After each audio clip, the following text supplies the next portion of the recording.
Roman Catholic ধর্মগুরু pope Francis সোমবার মারা গেছেন। তার বয়স হয়েছিল 88 বছর।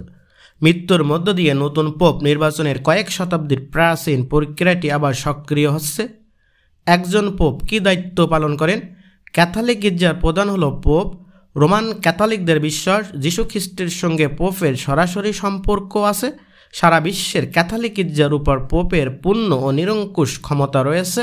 তিনি বিশ্বের প্রায় 140 কোটি ক্যাথলিক খ্রিস্টান ধর্মের মানুষদের গুরুত্বপূর্ণ অভিভাবকদের অন্যতম। তাছাড়া পোপ ক্যাথলিক গির্জার বিশ্বাস ও অনুশীলন নিয়ন্ত্রণ করেন। পোপ কোনো বেতন পান না, তবে তার ভ্রমণের ও জীবনযাপনের জন্য পুরো খরচ ভাটিকান বহন করে। একজন পোপ মারা যাওয়ার পর কী ঘটে? ঐতিহ্যগতভাবে পোপের অন্ত্যেষ্টিক্রিয়া একটি জটিল ও বিস্তারিত প্রক্রিয়ার মধ্যে দিয়ে সম্পূর্ণ হয়, কিন্তু পোপ ফ্রান্সিস পুরো প্রক্রিয়াটি অপেক্ষাকৃত কম জটিল করার পরিকল্পনার কয়েকদিন আগে অনুমোদন দিয়েছেন।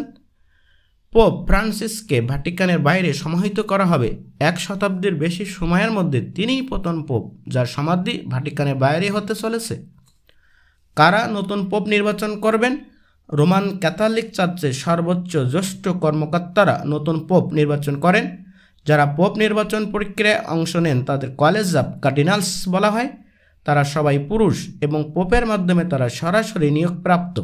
সাধারণত বিশপ হিসেবে নিযুক্ত থাকেন।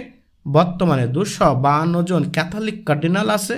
তার মধ্যে 138 জন নতুন পোপ নির্বাচনের জন্য ভোট দিতে পারেন। কে পোপ হতে পারবেন? তাত্ত্বিকভাবে যে কোনো রোমান ক্যাথলিক পুরুষ যার ব্যাপটিস্মা করা আছে তিনি পোপ নির্বাচনের যোগ্য বিবেচিত হন। তবে কার্ডিনালরা নিজেদের ভেতর থেকে একজনকে পোপ হিসেবে বেছে নিতে চান। ইতিহাস ঘাটলে দেখা যায় কার্ডিনালরা বেশিরভাগ সময় ইউরোপ, বিশেষ করে ইতালি থেকে কাউকে পোপ হিসেবে বেছে নিয়েছেন। এখন পর্যন্ত 266 জন পোপ পেয়েছেন। তাদের মধ্যে 217 জনই ইতালির নাগরিক। দক্ষিণ আমেরিকা থেকে বেছে নেওয়া প্রথম পোপ ছিলেন আর্জেন্টিনার জন্ম নেওয়া পোপ ফ্রান্সিস। নতুন পোপের ঘোষণা যেভাবে আসে, সেন্ট পিটার্স স্কোয়ারে সাদা ধোয়া দেখা যাবার পর সাধারণত ঘণ্টাখানেকের মধ্যে নতুন পোপ পোশাক পরে সেন্ট পিটার্স স্কোয়ারে বারান্দায় এসে দাঁড়ান। তারপর অপেক্ষারত ভক্ত অনুরাগীদের কাছে নতুন পোপের নাম ঘোষণা করা হয়।